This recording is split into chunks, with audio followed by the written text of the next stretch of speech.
نحمده ونصلي على رسوله الكريم اما بعد فاعوذ بالله من الشيطان الرجيم بسم الله الرحمن الرحيم ولقد جئناهم بكتاب فصلناه على علم هدى ورحمة لقوم يؤمنون هل ينظرون الا تأويله يوم يأتي تأويله يقول الذين نسوه من قبل قد جاءت رسل ربنا بالحق فهل لنا من شفعاء فيشفعوا لنا أو نرد فنعمل غير الذي كنا نعمل قد خسروا أنفسهم وضل عنهم ما كانوا يفترون إلى آخره صدق الله العظيم. درود شریف پڑھیں. اللهم صل على محمد وعلى آل محمد كما صليت على إبراهيم وعلى آل إبراهيم إنك حميد مجيد. اللهم بارك على محمد وعلى آل محمد كما باركت على إبراهيم وعلى آل إبراهيم إنك حميد مجيد.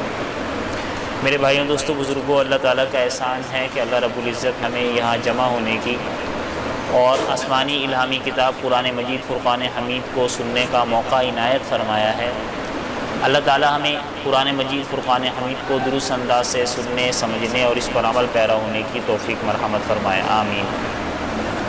قرآن مجید کی 7ویں سورت سورۃ الاعراف کی آیت نمبر 52 اور 53 کی تلاوت کا شرف حاصل کیا ہے.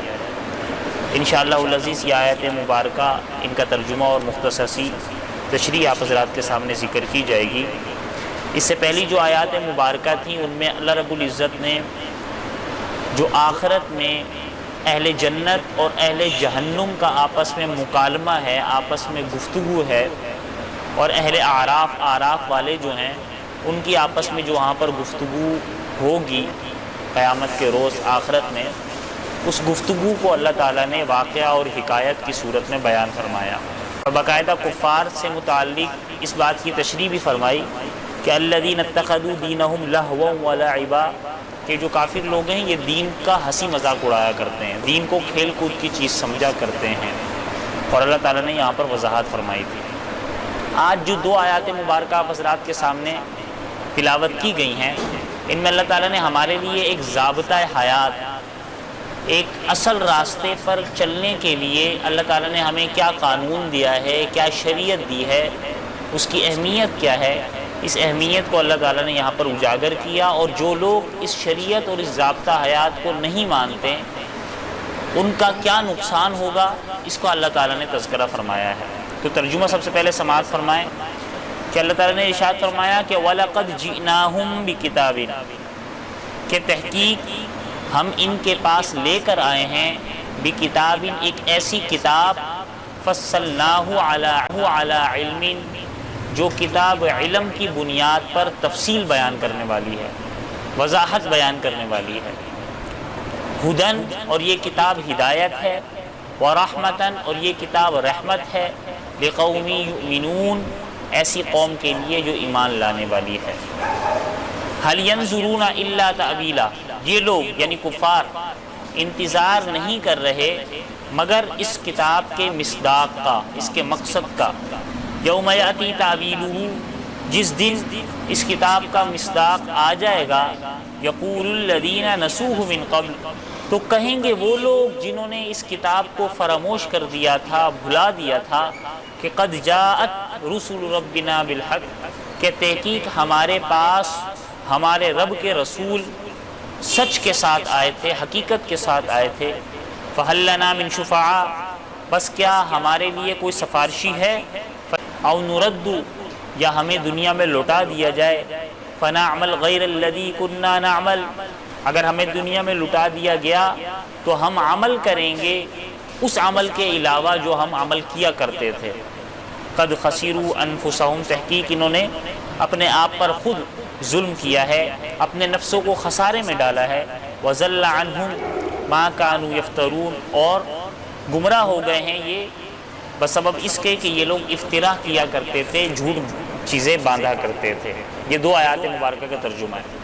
میں نے پہلے ذکر کیا کہ اللہ تعالیٰ نے ان آیات میں سب سے پہلی چیز تو ہمارے لیے ضابطہ حیات اور سیدھے راستے پہ چلنے کے لیے جو ایک قانون ہے، ایک شریعت ہے، اس کو بیان فرمایا کہ وَلَقَدْ جِئْنَاهُمْ بِكِتَابٍ، کہ ہم ان کے پاس کتاب لے کر آئے ہیں. یہ کتاب سے مراد قرآن مجید ہے، کہ قرآن مجید ایک ضابطہ حیات ہے، شریعت ہے، قانون ہے، حیات ہے، شریعت ہے، قانون ہے، ٹھیک ہے. اور اللہ تعالیٰ نے اس کو نازل ہی اس بنا پر کیا ہے، اس وجہ سے کیا ہے کہ اس قرآن مجید فرقان حمید کے اصولوں کے مطابق چلا جائے. جیسے کئی مرتبہ یہ مثال دی جاتی ہے کہ آج کل جدید دور ہے، تو کوئی بھی جدید ٹیکنالوجی والی کوئی بھی چیز ہو، موبائل ہو، کوئی مشینری ہو، تو جب ہم اس کو خرید کر لاتے ہیں تو اس کے ساتھ ایک چھوٹی سی گائیڈ بک ہوتی ہے چند صفحات پر مشتمل، جس میں لکھا ہوتا ہے کہ بھئی اس کو اس طریقے سے یوز کرنا ہے، اس طریقے سے اس کو یوز نہیں کرنا. تو اللہ تعالیٰ نے یہ جو انسانی ڈھانچہ بنایا ہے، یہ بھی گویا ایک مشین ہے. اب اس مشین کو چلانے کے لیے مختلف شریعتوں کو اللہ تعالیٰ نے اپنے وقت، موقع، مناسبت کے لحاظ سے انبیاء کرام علیہ الصلوۃ والسلام پر مبعوث فرمایا. اس امت کے لیے اور ہمارے پیارے نبی علیہ الصلوۃ والسلام کے پر جو شریعت نازل ہوئی، جو کتاب نازل ہوئی، جو بک ہے، رہنما کتاب ہے، وہ ہے قرآن مجید فرقان حمید. اس کے اندر اللہ تعالیٰ فرماتے ہیں کہ فصلناہ علی علم، ہم نے علم کی بنیاد پر تفصیل بیان کی ہے. تفصیل کا مطلب سب کچھ ہے، ٹھیک ہے. تفصیل کا مطلب کیا؟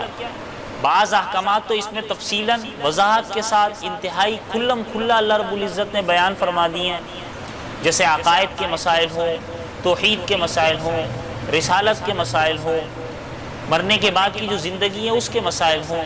تو اللہ تعالیٰ نے یہ مسائل تو بہت تفصیل سے بیان کیے ہیں. لیکن بعض احکام ایسے ہیں کہ اس کی تفصیل ایک جگہ نہیں ہے، ایک جگہ مختصراً اس کا اشارہ کیا، لیکن دوسری جگہ اس کی تفصیل بیان کر دی قرآن مجید میں ہی. ایک جگہ مختصراً اشارہ کیا، دوسری جگہ اس کی تفصیل بیان کر دی. اور بعض احکامات ایسے ہیں کہ اس کے بارے میں خود قرآن مجید فرقان حمید میں اللہ تعالیٰ نے ارشاد فرمایا لِتُبَيِّنَ لِلنَّاسِ مَا نُزِّلَ إِلَيْهِمْ تُبَيِّنَ لِلنَّاسِ مَا نُزِّلَ إِلَيْهِمْ کہ قرآن مجید میں اگرچہ اس کو اختصار کے ساتھ، مختصراً، اجمال کے ساتھ بیان کیا گیا، لیکن لِتُبَيِّنَ لِلنَّاسِ حضور علیہ الصلوۃ والسلام کی یہ ذمہ داری لگا دی گئی کہ وہ لوگوں کو ان مسائل کی تفصیل بیان کریں. لِتُبَيِّنَ لِلنَّاسِ تاکہ بیان کریں لوگوں کے لیے مَا نُزِّلَ إِلَيْهِمْ جو اس قرآن میں نازل کیا گیا. تو یا تو تفصیل اس میں خود ہو گئی، ٹھیک ہے، یا تفصیل اگر اس میں نہیں ہوئی تو حضور علیہ الصلوۃ والسلام کی احادیث مبارکہ میں آپ علیہ الصلوۃ والسلام نے اس قرآن مجید کی آیات کی تفصیل کرتے ہوئے، احکامات کی وضاحت کرتے ہوئے بیان فرما دی ہے. اس قرآن مجید فرقان حمید کے اندر تفصیل کے اعتبار سے حضرت شاہ ولی اللہ محدث دہلوی رحمۃ اللہ علیہ فرماتے ہیں کہ کل 5 قسم کے علوم اللہ تعالیٰ نے اس قرآن مجید میں بیان فرمائے ہیں، اور پھر ان 5 علوم کے اندر باقی سارے علم آ جاتے ہیں. اس وجہ سے یہ بات کہی جاتی ہے کہ قرآن مجید میں سب کچھ ہے، آدھی چیزیں تمام ہیں. وہ 5 علوم کون سے ہیں؟ پہلا علم یہ ہے کہ تذکیر بآلاء اللہ. اس کا مطلب یہ ہے کہ اللہ کی نعمتوں کا ذکر قرآن مجید میں بہت زیادہ کیا گیا ہے. اللہ کی نعمت، ٹھیک ہے، آسمانوں کا، زمینوں کا، چاند سورج ستارے سیارے ہیں، اللہ کی قدرت کی نشانیاں، ان چیزوں کو اللہ تعالیٰ نے قرآن مجید میں وضاحت سے کے ساتھ بیان فرمایا. یہ پہلا علم ہے کہ ان اللہ کی نعمتوں کا جو بار بار تذکرہ قرآن مجید میں ہوا ہے، انسان ان سے عبرت حاصل کرے، انسان ان میں سوچے، غور و فکر کرے اور اس نتیجے پر پہنچے کہ ان نعمتوں کو پیدا کرنے والی ذات کوئی ہے. سورج جو مشرق سے طلوع ہو رہا ہے، مغرب میں غروب ہو رہا ہے، کوئی ایک ہی خدا ہے، کوئی ایک ہی حکمران ہے، کوئی ایک ہی شہنشاہ ہے جو مشرق سے طلوع کرتا ہے اور مغرب میں غروب کرتا ہے. اگر ایک سے زائد ہوتے تو ایک کہتا مشرق سے طلوع کرو، دوسرا کہتا مغرب سے طلوع کرو، ایسا ہو ہی نہیں سکتا. تو لہٰذا یہ نشانیاں ہی دلالت کرتی ہے کہ بنانے والی ذات ایک ہے، پیدا کرنے والی ذات ایک ہے. تو پہلا علم قرآن مجید میں ہے تذکیر بآلاء اللہ، اللہ کی نعمتوں کا تذکرہ قرآن مجید میں کیا گیا ہے. دوسرا علم جو قرآن مجید میں بہت زیادہ بیان کیا گیا ہے وہ تذکیر بایام اللہ، یعنی وہ اوقات، وہ ایام جو پہلے گزر چکے ہیں، ان کی حکایتیں، ان کے واقعات، ان کے قصص اللہ تعالیٰ نے قرآن مجید میں بیان فرمائے. یعنی پچھلی امتیں، ان کا تذکرہ بہت زیادہ قرآن مجید میں ہوا ہے. اور یہ تذکرہ بھی انبیاء کرام علیہ الصلوۃ والسلام کا یا پچھلی امتوں کا تذکرہ بھی اس امت کو نصیحت اور عبرت اور وعظ کے طور پر دیا گیا، تاکہ ان کی واقعات سے یہ امت نصیحت پکڑے کہ ان لوگوں نے اگر اللہ کے احکامات پر عمل کیا تو اللہ تعالیٰ نے ان کے لیے آسانیاں پیدا کی ہیں، ان کو ثوابات عطا کیے ہیں، ان کو انبیاء کرام علیہ السلام کی صحبت عطا کی ہے، لیکن اگر انہوں نے اللہ کے احکامات پر عمل نہیں کیا، جیسے کہ قرآن مجید میں کئی مقامات پر عاد، ثمود، قوم لوط، قوم شعیب، ان کے واقعات کو بیان کیا ہے، تو ان پر اللہ تعالیٰ کے ویسے عذابات بھی آئے ہیں۔ تو دو علم ہو گئے، ایک اللہ کی نعمتوں کے تذکرے والا علم، دوسرا علم جو ہے کیا کہتے ہیں پچھلے انبیاء کرام یا پچھلی امتوں کے جو واقعات ہیں وہ قرآن مجید میں بیان کیے گئے ہیں۔ یہ تفصیل کے ساتھ جو چیزیں بیان ہوئی ہیں میں اس کا ذکر کر رہا ہوں۔ تو حضرت شاہ ولی اللہ محدث دہلوی رحمۃ اللہ علیہ فرماتے ہیں کہ تیسری چیز جو قرآن مجید میں بہت زیادہ بیان ہوئی ہے وہ ہے کہ تذکیر موت ما بعد الموت، یعنی موت اور موت کے بعد کا جو تذکرہ ہے وہ قرآن مجید میں وضاحت کے ساتھ اللہ تعالیٰ نے تفصیل کے ساتھ بیان فرمایا ہے، ٹھیک ہے، کہ بعد کی زندگی کیسے ہوگی، موت کے بعد قبر کے معاملات بھی قرآن مجید میں بیان ہوئے ہیں، اور قبر کے بعد آخرت اور قیامت اور میدان حشر اور وہ عدالت اللہ رب العزت کی اور جنت جہنم کا معاملہ، اور وہ عدالت اللہ رب العزت کی اور جنت جہنم کا معاملہ، ٹھیک ہے، وہ یہ چیزیں اللہ تعالیٰ نے قرآن مجید میں تفصیل کے ساتھ بیان فرمائی ہیں، ٹھیک ہے۔ وَلَقَدْ جِئْنَاهُمْ بِكِتَابٍ فَصَّلْنَاهُ، تفصیل کے ساتھ جو چیز بیان ہوئی ہے، تین چیزیں ہو گئیں۔ چوتھی چیز جو اللہ تعالیٰ نے بیان فرمائی ہے وہ ہے احکامات۔ قرآن مجید میں کئی مقامات پر احکامات بیان فرمائے، عبادات سے متعلق بھی احکامات ہیں، نماز کے اوقات کا تذکرہ بھی قرآن مجید میں مل جاتا ہے، ٹھیک ہے۔ اسی طریقے سے خانگی معاملات، معاشرتی معاملات، گھریلو معاملات، ٹھیک ہے، قرآن مجید میں بیان ہوئے ہیں۔ میاں بیوی کے معاملات احکامات کے حوالے سے قرآن مجید میں بیان ہوئے ہیں۔ میراث کے معاملات قرآن مجید میں بیان ہیں۔ نکاح طلاق کے معاملات قرآن مجید میں بیان ہیں۔ روزے کے کئی جگہ مسائل قرآن مجید میں بیان ہیں۔ حج اور قربانی کے قرآن مجید میں بیان ہے۔ تو وَلَقَدْ جِئْنَاهُمْ بِكِتَابٍ فَصَّلْنَاهُ، یہی چیز ہے تفصیل کہلاتی ہے، تفصیل سے بیان ہو رہی ہے، ٹھیک ہے۔ اس کی مزید وضاحت۔ اور پانچویں چیز حضرت شاہ ولی اللہ محدث دہلوی رحمہ اللہ فرمایا کرتے ہیں کہ قرآن مجید فرقان حمید میں اللہ تعالیٰ نے نصیحت حاصل کرنے کے بہت سے واقعات اس کے علاوہ بھی بیان فرمائے ہیں، آگے کی زندگی کے واقعات، ٹھیک ہے، اس کو بھی اللہ تعالیٰ نے قرآن مجید فرقان حمید میں بیان فرمائے ہیں، ٹھیک ہے۔ تو یہ علوم، ان علوم کے اعتبار سے کہا جاتا ہے فصلناہ، کہ قرآن مجید میں تفصیل بیان کی گئی ہے، ٹھیک ہے۔ میں نے کہا نا کہ محاورہ استعمال کیا جاتا ہے کہ قرآن مجید میں سب کچھ ہے، اس سب کچھ کا مطلب یہی ہے۔ اس سب کچھ کے حوالے سے ایک چھوٹا سا واقعہ کہہ لیں یا لطیفہ کہہ لیں، آپ حضرات کے سامنے میں ذکر کر دوں۔ جیسا کہ مسلمان کہتے ہیں کہ قرآن مجید میں اللہ تعالیٰ نے سب کچھ بیان کیا ہے، تو بس بعض کفار کسی چھوٹی موٹی بات کو لے کر اعتراض کر دیتے ہیں کہ بھائی تم لوگ کہتے ہو کہ قرآن مجید میں سب کچھ ہے، تو فلاں قرآن مجید میں سب کچھ ہے، تو فلاں واقعہ بتاؤ قرآن مجید میں کہاں ہے۔ اسی طریقے سے یہاں پر پنجاب کے علاقے میں ایک بادشاہ گزرا ہے رنجیت سنگھ جس کا نام تھا، پاکستان بننے سے پہلے کی بات ہے، مغلیہ دور حکومت سے پہلے کی بات ہے، چھوٹے چھوٹے مہاراجا اور راجاؤں کی حکومت تھی۔ تو سکھ حکمران تھا رنجیت سنگھ، اب مسلمان اور ہندو سکھ ایک ساتھ ہی رہتے تھے، تو اس کے وزراء میں سے ایک وزیر مسلمان بھی تھا۔ تو ایک مرتبہ اسی طریقے سے قرآن مجید کے معاملے پر بادشاہ کے دربار میں بات چلی، تو رنجیت سنگھ کہنے لگا کہ بھائی آپ لوگ کہتے ہو کہ قرآن مجید میں سب کچھ ہے، تو میرا ذکر کہاں ہے قرآن مجید میں؟ میرا ذکر بھی بتاؤ، میرا تذکرہ کہیں ہو قرآن مجید میں؟ سب کچھ ہے۔ وزیر نے سمجھانے کی کوشش کی، لیکن وہ بادشاہ کہاں سمجھنے والا تھا۔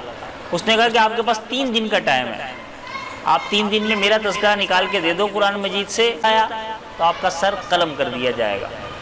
اب وزیر پریشان کہ میں بادشاہ سلامت کا تذکرہ قرآن مجید میں سے کہاں نکالوں۔ اچھا وہ جو رنجیت سنگھ تھا نا، ہماری پچھلی گورنمنٹ نے رنجیت سنگھ کا مجسمہ یہ لاہور میں لگایا بھی تھا، تو جو ہے کیا کہتے ہیں وہ ایک آنکھ سے کانا تھا۔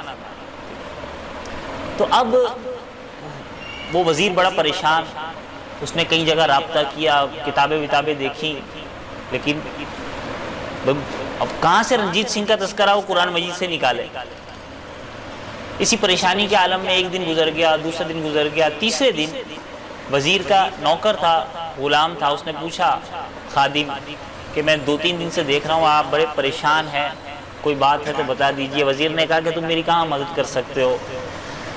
اس نوکر نے بہت زیادہ اصرار کیا تو وزیر نے کہنے لگا کہ بات یہ ہے کہ آج تیسرا دن ہے، آج مجھے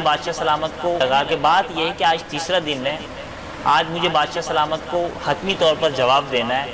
اس نے مجھ سے یہ سوال کیا ہے کہ تم کہتے ہو کہ قرآن مجید میں سب کچھ ہے، میرا تذکرہ نکال کے دو، تو اب میں کیا کروں؟ نوکر نے کہا کوئی مسئلہ ہی نہیں ہے، آپ مجھے لے جائیں، میں جاتا ہوں بادشاہ سلامت کے دربار میں، آپ بادشاہ سلامت کو بولیے گا کہ ہم سے کیا پوچھتے ہو، ہمارے تو بچہ نوکر تک جانتا ہے جواب۔ وہ لے گیا اپنے نوکر کو، بادشاہ نے پوچھا ہاں بھائی، تو اس نے یہی بات بولی وزیر نے کہ یہ بات تو چھوٹی سی ہے، ہمارے نوکر کو بھی پتا ہے، ہمارا نوکر نکال کے بتا دے گا آپ کا ذکر قرآن مجید سے۔ بادشاہ نے پوچھا ہاں بھائی کہاں ہے قرآن مجید میں میرا ذکر؟ نوکر نے آیت پڑھی، ہمارے قرآن مجید میں کئی مقامات پر اللہ تعالیٰ نے فرمایا ہے وَكَانَ مِنَ الْكَافِرِينَ، ایک کانا ہوگا کافروں میں سے، وَكَانَ مِنَ الْكَافِرِينَ۔ کانا کا مطلب عربی زبان میں کانا نہیں، کانا کا مطلب عربی زبان میں ہوتا ہے تھا، لیکن وہ رنجیت سنگھ کون سا یہ بات سمجھنے والا تھا، ٹھیک ہے، اس نے تو الفاظ پہ غور کرنا تھا صرف۔ تو کانا، آپ کانے ہو، ظاہر سی بات ہے، تو وَكَانَ مِنَ الْكَافِرِينَ، ایک کانا ہوگا کافروں میں سے، آپ کا ذکر ہے قرآن مجید میں۔ تو وزیر بچ گیا۔ اور تو میں ذکر یہ کر رہا ہوں کہ قرآن مجید میں تفصیل کا مطلب یہ ہوتا ہے بنیادی جو احکامات ہیں ان کی تفصیل قرآن مجید میں بیان کی گئی ہے، اور باقاعدہ علماء نے، قرآن مجید پر غور و فکر کرنے والوں نے، مفسرین نے اس میں سے ایسے ایسے مسائل اخذ کیے ہیں، آج تک کر رہے ہیں اور قیامت تک کرتے آئیں گے۔ اس پر بھی میں ایک چھوٹا سا واقعہ بتا دیتا ہوں کہ حضرت امام شافعی رحمۃ اللہ علیہ بہت بڑے امام گزرے ہیں، جن کے بارے میں آتا ہے کہ 16 سال تک انہوں نے رات مطالعہ کیا کرتے تھے بیٹھ کر، تو 16 سال تک انہوں نے رات کے مطالعے میں پانی نہیں پیا رات میں، اس دوران صرف اس وجہ سے کہ بھائی رات کے مطالعے کا ذکر کر رہا ہوں، صبح تو پانی پی لیتے تھے، ٹھیک ہے، جب رات میں مطالعہ کر رہے ہوتے تھے اس دوران پانی نہیں پیتے تھے، صرف اس وجہ سے کہ میں جب پانی پیوں گا نا تو میرے مطالعے میں حرج لازم آ جائے گا، ٹھیک ہے۔ اس طریقے سے انہوں نے وقت گزارا۔ ان کی بڑی محنتیں ہیں پہلے زمانے کے علماء کی، کہ جو آج تک ہمارے پاس جو مسائل پہنچے ہیں یہ ساری پہلے لوگوں کی جو ہے کیا کہتے ہیں محنتیں۔ آج ہم لوگ جو ہیں وہ صرف ناقل ہیں، نقل کرنے والے ہیں، ہم بتا دیتے ہیں فلاں کتاب میں یہ چیز لکھی ہوئی ہے، محنت ان لوگوں نے کی ہے۔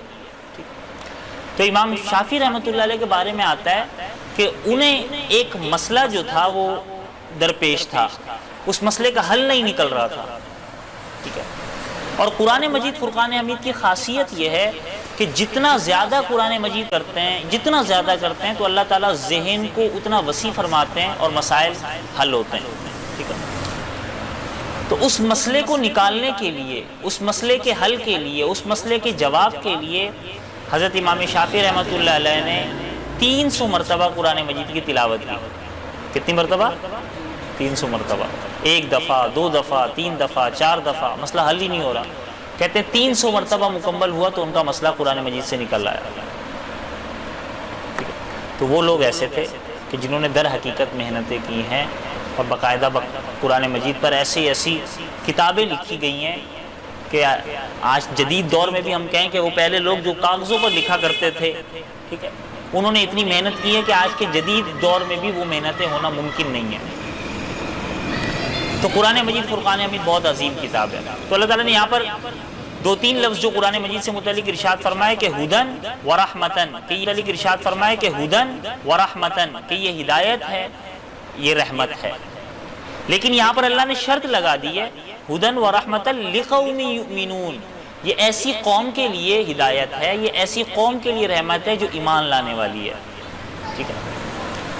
یعنی کہنے کا مطلب یہ ہے کہ ہر ایک کو اس سے ہدایت نہیں مل سکتی، یضل بہ من یشاء، اس سے بہت سارے لوگ گمراہ بھی ہوتے ہیں، یہدی بہ من یشاء، اور لوگ ہدایت بھی یافتہ ہوتے ہیں۔ جو باقاعدہ الذین یؤمنون بالغیب، قرآن مجید کے شروع میں اللہ نے فرمایا تھا کہ جو غیب پر ایمان لانے والے ہیں، جو آنکھیں بند کر کے قرآن کی بات کو حقانیت اور حق تسلیم کرنے والے ہیں، ان کو تو ہدایت مل جائے گی، ان کے لیے تو رحمت ہو جائے گی، لیکن جو پھر عقلی گھوڑے دوڑائیں گے، جو بات بات پر قرآن مجید کی آیاتوں پر اعتراض کریں گے، کیونکہ دیکھیں قرآن مجید میں ایسی کئی جگہیں ہیں جو سمجھ سے بالاتر ہو جاتی ہیں، کیونکہ ہماری عقل اس قابل نہیں ہوتا ہے۔ متشابہ کا مطلب یہ ہوتا ہے کہ ایک تو ہوتا ہے حروف مقطعات، نورانی قاعدے میں ہوتا ہے نا، قرآن مجید کی بعض صورتوں کے شروع میں الف لام میم را قاف کاف ہا یا ان صورت یہ حروف مقطعات ہیں۔ ان کا مطلب اگر کوئی سوچنے کے لیے بیٹھ جائے، پوری زندگی لگا دے، اس کا مطلب نہیں نکال سکتا، کہیں سے بھی نہیں نکال سکتا، مطلب ہی نہیں معلوم۔ اچھا، ایک تو چیز یہ ہے۔ دوسری چیز یہ کہ بعض آیتیں ایسی ہیں قرآن مجید میں کہ علماء نے ان کا مطلب نکالنے سے بھی منع فرمایا ہے، جیسے مثال کے طور پر الرحمن علی العرش استوى، کہ اللہ تعالیٰ عرش پر قائم ہیں۔ اب اللہ کیسے قائم ہے؟ اللہ تعالیٰ کھڑے ہوئے ہیں یا اللہ تعالیٰ کرسی پر بیٹھے ہوئے ہیں؟ ٹھیک ہے، کھڑا ہونا اور بیٹھنا یہ تو انسان کی حیت ہے نا، اللہ تعالیٰ تو انسانی حیت سے پاک ہے۔ ٹھیک ہے، قرآن مجید میں اللہ کا ہاتھ کا تذکرہ آیا، ٹھیک ہے، اللہ کا ہاتھ کا تذکرہ آیا، ٹھیک ہے، ید اللہ فوق ایدیہم، اللہ کا ہاتھ ان کے ہاتھ کے اوپر ہے۔ اب اللہ کا ہاتھ کیسے؟ انسانوں کو، ہم تو ہمارے ذہن میں ہاتھ آئے گا تو ایسے آئے گا نا جس کی 5 انگلیاں، لیکن اللہ تعالیٰ کا ہاتھ، اس کا کیا مطلب؟ اب انسان، علماء نے فرمایا کہ جہاں تک ہمیں بات سمجھ میں آ رہی ہے ید اللہ فوق، اللہ کا ہاتھ ہے، کیسے؟ وہ کیفیت کیا ہے، وہ حیت کیا ہے، اس کی کھوج میں نہیں جانا، اسی لیے کہ وہ ہماری عقل میں آنے والی چیز ہی نہیں ہے وہ۔ ٹھیک ہے، ایک جگہ اللہ تعالیٰ نے پنڈلی کا ذکر فرمایا ہے اپنے لیے، لفظ پنڈلی کا ذکر فرمایا، نہیں معلوم اس کا کیا مطلب ہے۔ تو کچھ آیتیں ایسی ہیں، تو لہٰذا جو ہے علماء نے ہم تک جو چیزیں پہنچائی ہیں وہ ہمارے جو کام آنے والی ہیں وہ ہیں، جیسے احکامات سے متعلق، نصیحت سے متعلق، اور یہ چیزیں جو ہیں جو متشابہ آیات کہلاتی ہیں، ان سے علماء نے فرمایا ہے کہ خاموشی اختیار کی جائے۔ تو بہرحال بات لمبی ہوتی جا رہی ہے، ٹائم زیادہ ہوتا جا رہا ہے، تو یہ امید ہمارے لیے ضابطہ حیات ہے۔ ہم اس سے 2 بنیادی چیزیں ہم نے حاصل کرنی ہے، ٹھیک ہے، اگر ہم ہدایت چاہتے ہیں اور اس کو رحمت بنانا چاہتے ہیں اپنے لیے، 2 بنیادی چیزیں۔ نمبر 1 نصیحت، جتنے بھی واقعات اللہ تعالیٰ نے بیان فرمایا قرآن مجید میں، وہ واقعات اور اللہ نے اپنی نعمتوں کا تذکرہ فرمایا ہے، وہ ہمیں نصیحت دینے کے لیے، عبرت کے لیے، کہ ان سے نصیحت حاصل کرو، ان سے عبرت حاصل کرو، ایک چیز۔ دوسرا چیز ہے جو احکامات قرآن مجید میں بیان ہوئے ہیں، جن کی تشریح حضور علیہ الصلوۃ والسلام کی احادیث میں بیان ہوئی ہے، ان احکامات کو سیکھ کر اس پر عمل کرنا ہے، پھر کامیابی ہوگی، پھر یہ کتاب ہمارے لیے ہدایت بھی بنے گی، رحمت بھی بنے گی، ٹھیک ہے۔ ورنہ یہی کتاب، کیونکہ حدیث مبارکہ میں آتا ہے کہ القرآن حجت لک او علیک، کہ یہ قرآن مجید قیامت کے روز آپ کے لیے حجت ہو جائے گی، آپ کے لیے دلیل بن جائے گی، آپ کی حمایت میں آ جائے گی، او علیک، یہ حجت ہو جائے گی، آپ کے لیے دلیل بن جائے گی، آپ کی حمایت میں آ جائے گی، او علیک، یا آپ کی مخالفت میں آ جائے گی۔ دونوں چیزیں ہو سکتی ہیں۔ اگر اس کی وجہ سے ہدایت پہ یافتہ ہوئے تو یہ آپ کے لیے سفارشی بن جائے گی، آپ کے لیے دلیل بن جائے گی، اور اس کی وجہ سے گمراہ ہوئے، اسے پس پوچھ ڈالا، ٹھیک ہے، اس کی آیتوں کا مذاق اڑایا، اس کی آیتوں کے غلط مطلب نکالے، تو پھر اس صورت میں یہی کتاب آپ کے خلاف کل قیامت میں اللہ کی عدالت میں فیصلہ بھی، مقدمہ بھی دائر کرے گی۔ اللہ تعالی ہم تمام کی حفاظت فرمائے، اللہ تعالی ہمیں قرآن مجید فرقان حمید کو درست انداز سے سمجھنے